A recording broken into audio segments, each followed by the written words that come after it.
Bueno, eh, vamos a explicar un poco el tema de ser radioaficionado y lo que conlleva el hecho de ser radioaficionado y cómo vamos a encarar el tema del curso.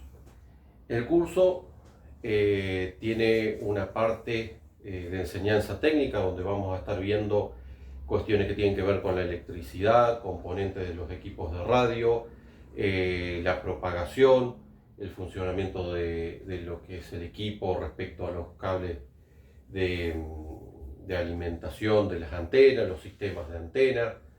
Si podemos, vamos a estar realizando alguna actividad de campo para que vean lo que son las instalaciones de campo de los equipos de radio. Después siempre trabajamos también con la parte que tiene que ver con la reglamentación, los buenos manejos en cuanto a la comunicación con los otros colegas radioaficionados, y una parte práctica donde vamos a estar primero realizando escucha para acostumbrar el oído, el tema de la sintonización de las distintas frecuencias, y donde vamos a estar escuchando la comunicación con otros radioaficionados y donde lo vamos a estar cargando en un log que después vamos a explicar cómo funciona.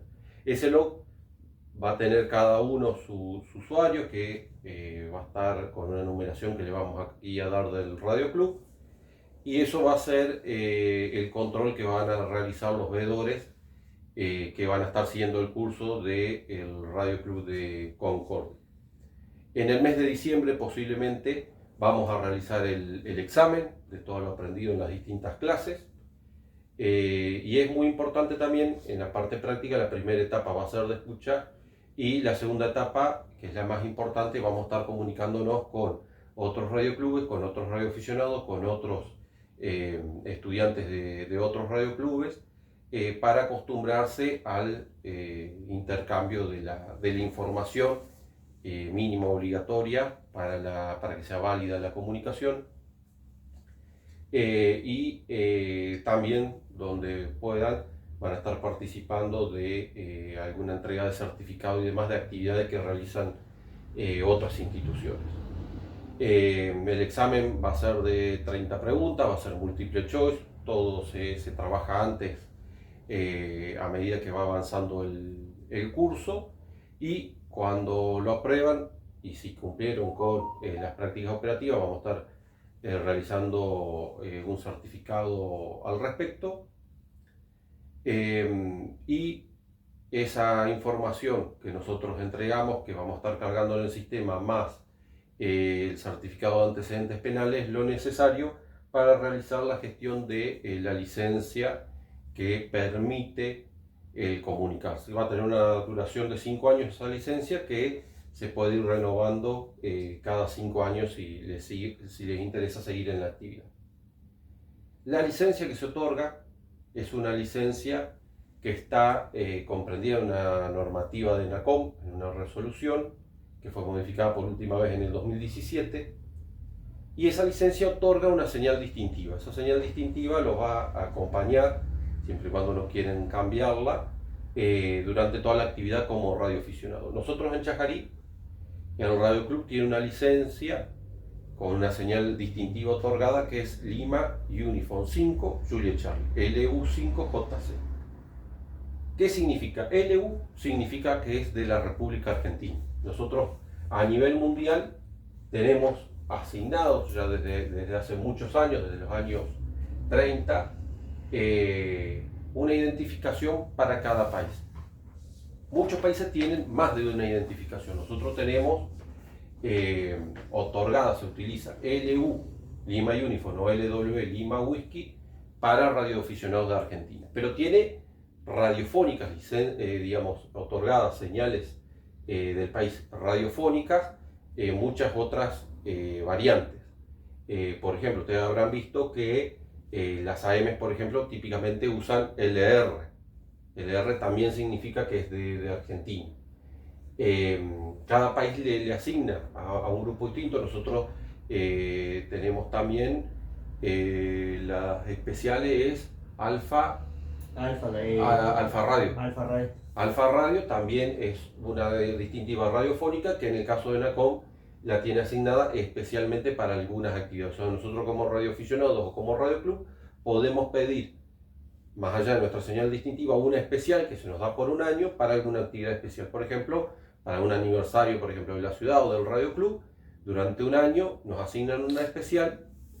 ¿Y eso para qué sirve? Eso sirve para, o en el caso de competiciones, como es más corta la señal distintiva, sean más rápidos los cambios, y si yo quiero hacer una competencia, me permiten en 24 horas, más cuando no están dadas las buenas comunicaciones, el intercambio, me puede llegar a asegurar el tener una letrita menos o dos, me puede llegar a hacer la diferencia en una comunicación de 24 horas, sumar más puntos en caso de una competencia. O como sistema para las tarjetas, nosotros tenemos, no es obligatorio,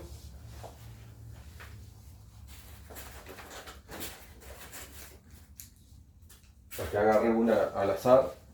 Por ejemplo, esta se le llama QSL, la tarjeta QSL. Es una tarjeta de confirmación de contacto, tiene la licencia de la persona y tiene para completar los datos de la comunicación.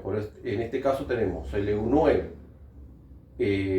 Eco, Papa, Hotel, se comunicó con Lima Uniform 9, Juliet Eckre, con el amigo Carlos Núñez.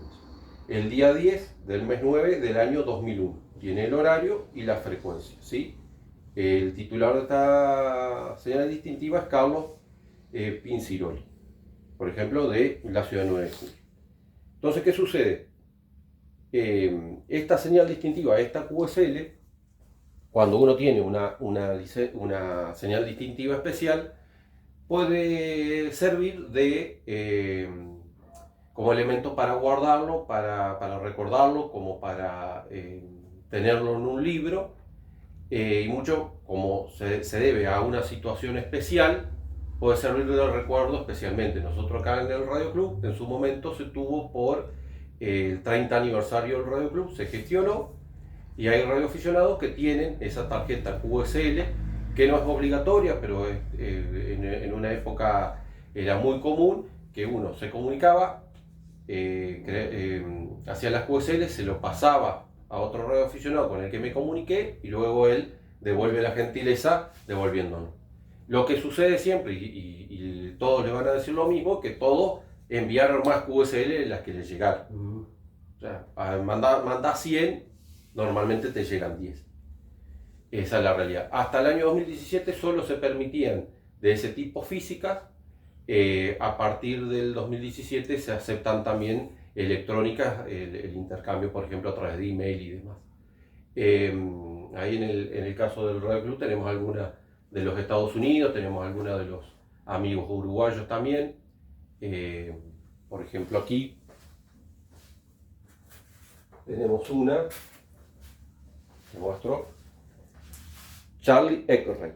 Charlie Eckray corresponde a Uruguay, ¿sí? O sea, si ya nosotros, cuando hagamos las escuchas, escuchamos Charlie Eckray, corresponde a Uruguay, ¿sí? En el caso nuestro, por ejemplo, el Radio Club Chacarí, Lima, Uniform 5, Juliet Charlie, en nuestro caso, Lima Uniform Argentina. El número en Argentina no tiene ningún significado especial, el 1, el 6, no tienen ninguna diferencia. La letra luego del número corresponde a la división política de la Argentina. En el caso Entre Ríos Juliet, Corrientes Lima, en el caso de Chaco y Formosa, cuando se hizo la distribución, igual que sucede con Santa Cruz y Tierra del Fuego, eran territorios nacionales, por lo cual comparten la letra que le sigue al número. En el caso de Formosa y de Chaco es la G. De GA a GO corresponde a Chaco y de GP a GZ corresponde a Formosa, ¿sí? Lo mismo pasa con Santa Cruz. Santa Cruz de la X, la letra siguiente, la A, y de XO corresponde a Santa Cruz, y XP a XZ corresponde a Tierra del Fuego. Tenemos, en este caso, más allá de que pertenece a Tierra del Fuego, la Antártida, se había hecho en su momento Zulu, ¿sí? Entonces, nosotros ahí, de acuerdo, sabiendo que es LU y sabiendo la letra que le sigue al número, sabemos de qué provincia es. Típicamente son luego del número 3 letras. Cuando uno llega, porque uno cuando comienza como radioaficionado comienza en la categoría más baja, que es novicio, luego a los 3 años, si uno tiene actividad continua como radioaficionado y rinde un curso de ascenso de categoría, pasa a categoría intermedia, y 3 años después, si uno continúa y rinde también el curso correspondiente, subís a categoría superior. Estando en categoría superior, o en el caso de las instituciones como los radioclubes, que ya automáticamente tienen la categoría superior, se puede sacar la última letra de la licencia, ¿sí? Quedan solo luego el número 2 letras. Eso se da, no es obligatorio, es alternativo, por esto mismo que le decía de, en el caso de los concursos, tener a veces una letra menos cuando las comunicaciones están complicadas, facilita el intercambio. ¿Por qué? Porque la comunicación, para que sea válida, para considerarla una comunicación válida, yo puedo estar o llamando, ¿sí?, a lo que se llama un llamado secu, estoy llamando que me quiero comunicar con alguien en general, me responde, yo tengo que tomar la licencia de la otra persona y tengo que hacer lo que se llama un reporte de señales. Acá en las QSL van a ver que dice con quién me comuniqué, la fecha, la hora, la frecuencia, y dice RST. RST es el reporte de señales. ¿Qué es el reporte de señales? Es una escala en cuanto a qué tan fuerte lo escuché y qué tan claro lo escuché, ¿sí? Y después hay a veces lo ideal en fonía son dos números nada más. En el caso de telegrafía se usan 3 porque también tiene que ver con el tono de la señal. Pero si yo llamo, escucho a la otra parte, yo le devuelvo el reporte de señales, él me dice también, yo te escucho, hay una escala del 0 al 5 para qué tan claro es, y del 0 al 9 o un poco más, si la señal es muy fuerte, en base, el segundo número es en base a lo que me mide acá el equipo.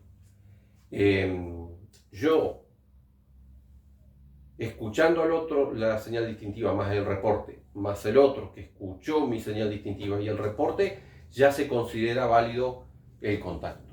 Después, obviamente, lo típico es charlar un poco, cuando por ejemplo se da alguna actividad con colegas, por ejemplo, que están haciendo la práctica operativa, se pregunta el nombre, por qué le interesó el curso y demás, o si son radioaficionados, uno charla, dice, mira, es la primera vez que me comuniqué con ese lugar o con esa persona, dependiendo cómo se hace, charla un poco más o no.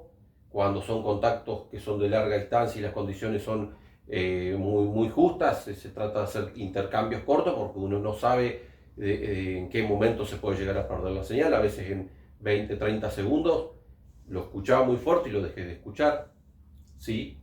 Entonces, legalmente, para que sea válido, con el intercambio correcto, que yo lo entendí, le repito la licencia, y me dice sí, correcto, ya con eso es válido. Después vamos a ver, lo van a escuchar en las prácticas operativas y demás, el intercambio es la señal distintiva del otro, mi señal distintiva, el otro va a hacer lo mismo, va a decir mi señal distintiva, su señal distintiva, charla y me devuelve el cambio. A veces me devuelve rápidamente y si no, repite el mismo proceso. Va a decir mi señal distintiva y su señal distintiva y yo le voy a responder de vuelta. No es obligatorio en cada cambio, normalmente es medianamente lo correcto, más cuando hay gente escuchando por las prácticas operativas y demás, pero mínimo, si por ahí se da una comunicación muy fluida y se habla, mínimo cada 15 minutos hay que decir, vamos a suponer que yo estoy contando algo muy largo, mínimo cada 15 minutos hay que tomarse el trabajo y decir, estoy hablando con tal, soy tal y sigo hablando. ¿Sí? Eso es lo que corresponde.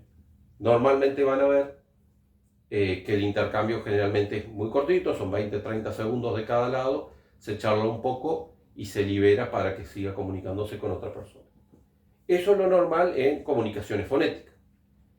La actividad de radioaficionado también alcanza a los que le interesa comunicarse por código Morse. Eso se da con los apasionados al respecto. Tiene la ventaja que yo no transmito voz, transmito solamente una señal continua, lo cual hace que sea mucho más eficiente, pueda llegar con menos potencia a distancias más lejos. Y también están las actividades con modos digitales, que ¿qué es? Conecto al equipo a una computadora y puedo transmitir, hay un montón de cifrados digitales, o transmitir, por ejemplo, imágenes. ¿Sí? Imágenes que pueden ser, por ejemplo, una imagen como la de la QSL, nada más que diciendo el llamado CQ, transmito y del otro lado va a haber alguien que me va a pasar una imagen parecida a una QSL, que en vez de decir CQ va a decir mi licencia con su reporte, entonces yo tendría que armarme la imagen haciéndole la respuesta del también. Hay infinidad de cosas en el mundo radioaficionado. Está también la actividad satelital.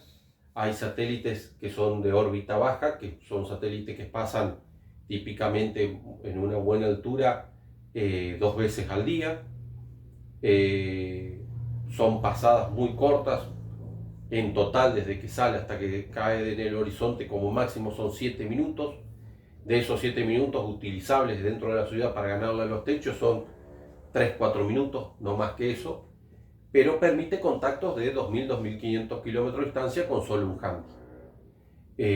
Hasta el año 2010, por ahí, no era tan ferviente la actividad. El 2010 para acá se hizo con la llegada de todos los handys chinos, se hizo hasta a veces complicado. Un sábado a la tarde, un domingo es muy complicado porque hay un montón de gente. Pensemos que si pasa 90 grados arriba nuestro, está cubriendo gran parte de la Argentina, Uruguay, el sur de Brasil y Paraguay. Entonces hay mucha actividad.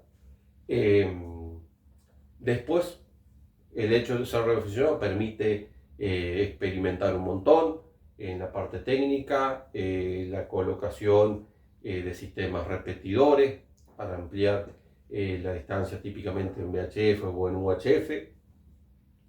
Y básicamente eso. Después hay casos de actividades donde nosotros, por ejemplo, participamos, activaciones de elementos especiales, museos. Nosotros este año hemos transmitido desde el Museo de Villa Rosario. ¿Para qué?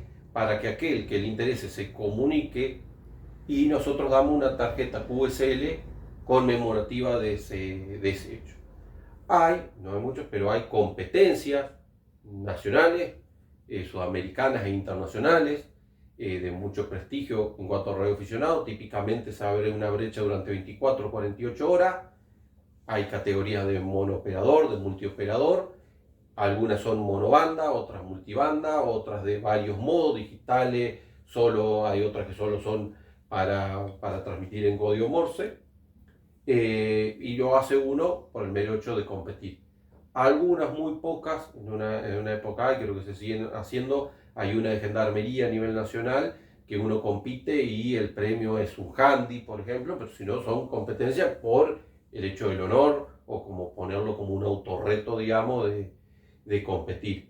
Dentro de las actividades esta que decía que nosotros, por ejemplo, que hicimos este año el museo, hemos participado durante muchos años en actividades de activación de estaciones ferroviarias, Montevideo, Chajarí, Santa Ana, Mocoretá, Los Conquistadores y demás. Se puede hacer en cualquier época del año, pero también hay una actividad en una fecha determinada, que creo que es el segundo fin de semana de noviembre, donde desde todo el país se transmite desde estaciones ferroviarias. Entonces hay mucha actividad ese día. Normalmente son entre 35 y 50 estaciones en todo el país que se activan, pero después se puede hacer durante todo el año en cualquier fecha.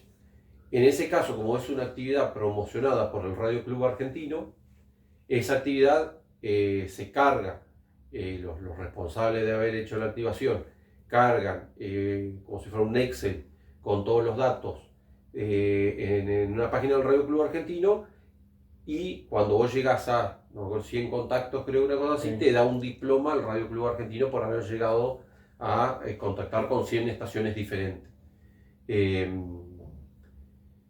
El año pasado fue con el regimiento, ¿te acuerdas? El año pasado hicimos una actividad transmitiendo cómo el Radio Club desde el regimiento, porque el regimiento tienen licencia, todos los regimientos del país, y los barcos tienen una señal distintiva propia. En el caso acá del regimiento, la de ellos está vencida por un problema burocrático en Buenos Aires, pero seguramente cuando ellos la vuelvan a activar vamos a transmitir de ahí con esa, para aquellos que les interese contactar con el regimiento. Es muy común buscar, por ejemplo, ahora que está navegando por el Caribe, tratar de contactar con la fragata Libertad.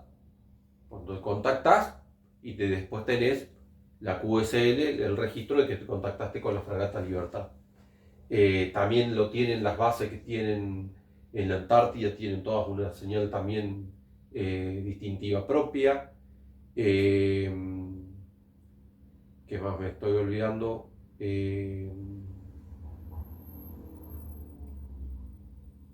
También hay actividades que son muy buscadas de activaciones en islas. Hay islas, algunas hay todavía en Argentina, pero en el Caribe, en la zona de acá de Fiji y demás, hay islas que están deshabitadas, y hay grupos de personas que se dedican a ir a esa isla, transmitir durante 2 o 3 días y tener luego el registro, porque cuando son islas deshabitadas y demás, hay a nivel internacional, no recuerdo quién lleva el control, vos avisas, voy a ir a tal isla, está deshabitada y demás, y hacen tipo una declaración de que es un contacto difícil. Se lo categoriza así, para que lo entiendan. Entonces cuando vos te dicen, ok, transmitan, te ponen en un listado, entonces le avisan a todo el mundo, miren, van a estar en esa isla, entonces es un contacto, y normalmente ahí sí hay muchísima actividad. Estamos hablando de que tal vez en una semana o 2 semanas tienen 20.000, 30.000 contactos. Que vos decís, pero ¿cómo se da? Porque todo el mundo sabe que estás ahí, entonces van a tratar de ir y contactar, porque tener la QSL de ese lugar es muy importante, porque tal vez no se repita. Por eso también se da a veces de gente que va a algunos países de África. Ahora es más común, pero antes era difícil algunos de los países contactar, porque si no, hasta los años 70, 80, era muy difícil lograr contactar con todo el mundo. Entonces había lugares que era muy complicado.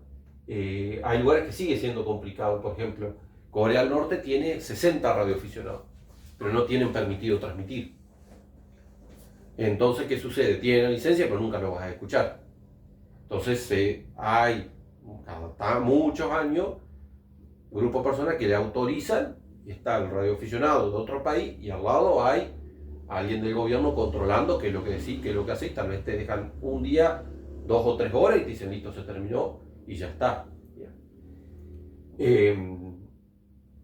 Gran parte de los países, todos en realidad los países tienen su señal distintiva. Algunos por una u otra razón son más fáciles de contactar, otros más difíciles. El hecho de que sea alcance con intercambiar la señal distintiva más el reporte hace que uno no necesite saber otro idioma, con eso ya alcanza. Obviamente si uno sabe por ahí inglés y demás, a veces se da la chance de poder charlar. Hay instituciones que tienen señal distintiva, aunque no son países. La Cruz Roja tiene, la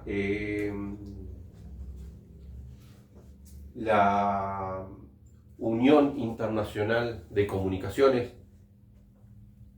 Dentro de la ONU, dependiente de la ONU, está la Unión Internacional de Comunicación.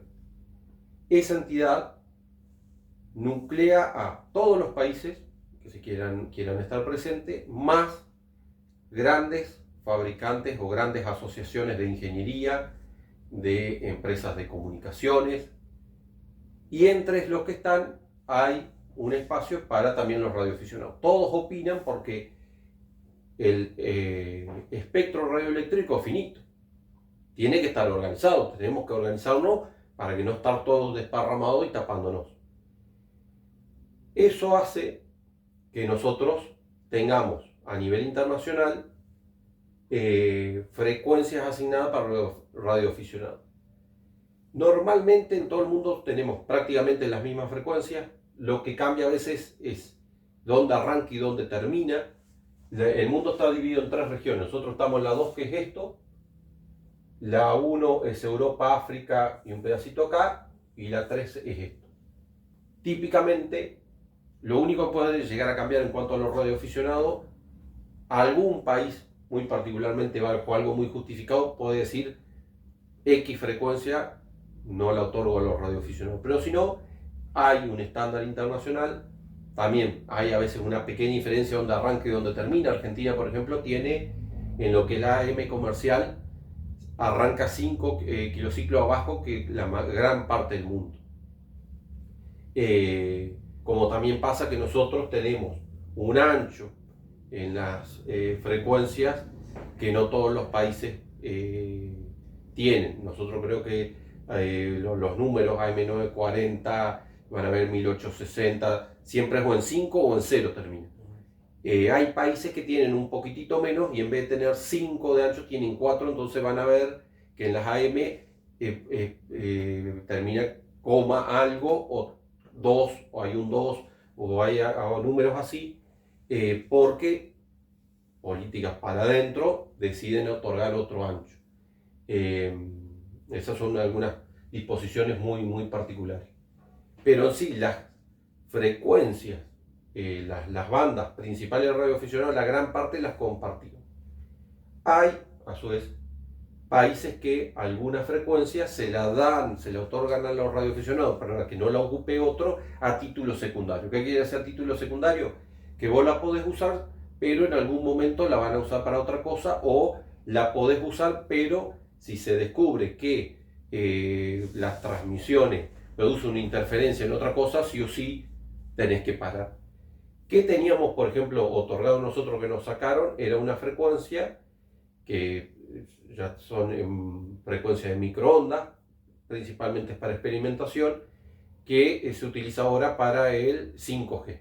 La frecuencia que hoy se usa para el 5G de celulares, hasta hace 7-8 años atrás, era otorgada a título secundario para radioaficionados. Así que es posible que con el tiempo, cada vez hay más cosas relacionadas a las comunicaciones, nos sigan sacando algunos pedacitos. Pero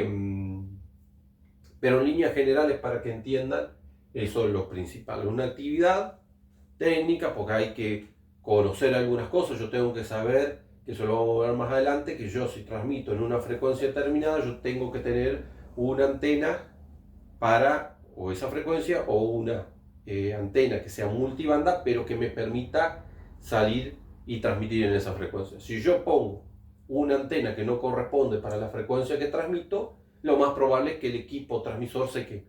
No voy a recibir bien, y cuando transmita no va a salir la señal por la antena, sino que va a rebotar y se va a quemar el equipo. Eso lo vamos a ir viendo más adelante. Hay antenas que por la medida, por el diseño y demás, sirven para esa banda, y hay otras que sirven para más de una banda, para más de una frecuencia. Eso lo vamos a ir viendo más adelante. Vamos a ir viendo también que nosotros tenemos asignados comienzo y terminación en distintas frecuencias, y que cada frecuencia, cada banda, como le llamamos nosotros, cada porción, tiene características propias. Entonces va a haber comunicaciones que se van a poder realizar en una determinada frecuencia de día y no de noche, y a nivel nacional, otras que son para la noche y principalmente en el invierno, y me van a permitir contactos más lejos, otras que son zonales, regionales. Eso lo vamos a ir viendo a medida que avance el curso. Ese es el pantallazo general para todo lo que es la actividad técnica, porque hay que saber para no hacer macana, tener conocimiento de cómo funcionan los equipos y demás, y saber que uno lo hace como un hobby, donde además puede ser lo básico, que es comunicarse con otras personas y demás, o buscar esta cuestión de la excusa para salir de casa y hacer una actividad de campo, o prepararse para competir como un elemento, digamos, de autosuperación, competir con otros radioaficionados, pero siempre en un ámbito de hobby, ¿no? En un ámbito amateur. O la experimentación también electrónica. En una época la única forma, no existían los equipos comerciales, había que comprar los elementos, armar los equipos, ajustarlos. Hoy ya es mucho más fácil, principalmente con la llegada de los handys chinos, que nos permiten comunicarnos relativamente de forma económica, y con una calidad aceptable. El tema de los satélites, que nos permiten las comunicaciones regionales también, la experimentación, por ejemplo, en recibir señales de satélite con los satélites que son meteorológicos. Hay mucho para experimentar.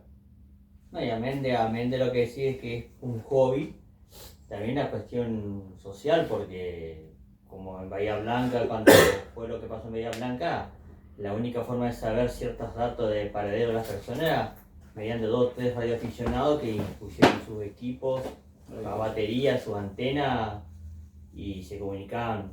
Tuvieron casi 2 días haciendo averiguaciones de dónde está el familiar. En una época era fundamental, cuando estaban complicados con los teléfonos y demás, las cuestiones de emergencia. Hoy esas cuestiones de emergencia diarias ya no están más, pero sí están en situaciones de catástrofe. Sí. Argentina no es tan crítico, pero por ejemplo Chile tiene organizada una red de emergencia, Perú también, México también, tienen todos protocolos. Nosotros trabajamos de otra forma. Nosotros acá no esperamos tal vez un terremoto y nos estamos preparando para eso, pero sí a futuro ya hemos colaborado con el tema de la comunicación en caso de los incendios, cuando empiezan a tomar gran magnitud, y asegurar las comunicaciones en campaña con los bomberos y los equipos de rescate. Eso es un trabajo casi permanente en la zona del delta de Entre Ríos, con las repetidoras que están sobre la margen del Paraná, del lado de Buenos Aires. Colaboramos con la gente de bomberos, con el asesoramiento técnico. Nos han consultado también radioaficionados de Corrientes por el tema de las comunicaciones también en campaña. La parte de radioaficionados tiene también esa parte social de ayuda, principalmente los radioclubes también, que son los lugares de formación, porque para ser radioaficionado sí o sí tenés que pasar por un radioclub. Para renovar la licencia sí o sí tenés que pasar por un radioclub. Si querés hacer un cambio de domicilio, si querés cambiar la señal distintiva, tenés que pasar por un radioclub, porque si no existen los radioclubes no hay nuevos radioaficionados. Y la verdad que, como toda cuestión, digamos, legal, jurídica que se tiene que organizar, tiene sus gastos, el tema del edificio, el tema del terreno, el tema del costo de la luz, de los balances, digamos, tiene es una institución sin fines de lucro, pero tiene sus costos y tiene su funcionamiento, digamos, y bueno, y es fundamental. Donde hay radioclub hay radioaficionado. Si no, es muy difícil. Ahora se puede, todos estos sistemas a través de internet y demás ayudan un montón. En su momento era muy difícil. No era presencial, no había forma. No había alternativa. Estos días en Salta también rescataron unos alpinistas, algo que andaban allá, uno haciendo trekking, y se perdieron, y no sé cómo alcanzaron a dar la alerta, y bueno, y triangulaban ahí con el rescate, con los radioaficionados, y así iban llevando hasta que lo encontraron. También. Bueno, esto es por ahora. Después le vamos a pasar el link para la primera clase técnica, y vamos a estar pasando toda la información para que vayan leyendo, y los links para que entren a las distintas páginas web para que comiencen con las escuchas. Los links que les pasamos son radioaficionados que tienen conectados unos equipos especiales para recibir en muchas frecuencias a la vez, lo cargan en internet y es lo que escuchamos en una frecuencia puntual. Los radioaficionados, ahí está cargado todo el ancho de cada banda. Entonces pueden escuchar en vivo, un atraso de 1 o 2 segundos, lo que está pasando realmente en el aire. Se arranca con la parte escucha para que vayan acostumbrando al oído al ruido de fondo, a saber el código fonético para las distintas letras, y luego vamos a arrancar más adelante con la práctica operativa, con otros radioaficionados, con otros radioclubes, con otros aspirantes, pero eso ya en la segunda etapa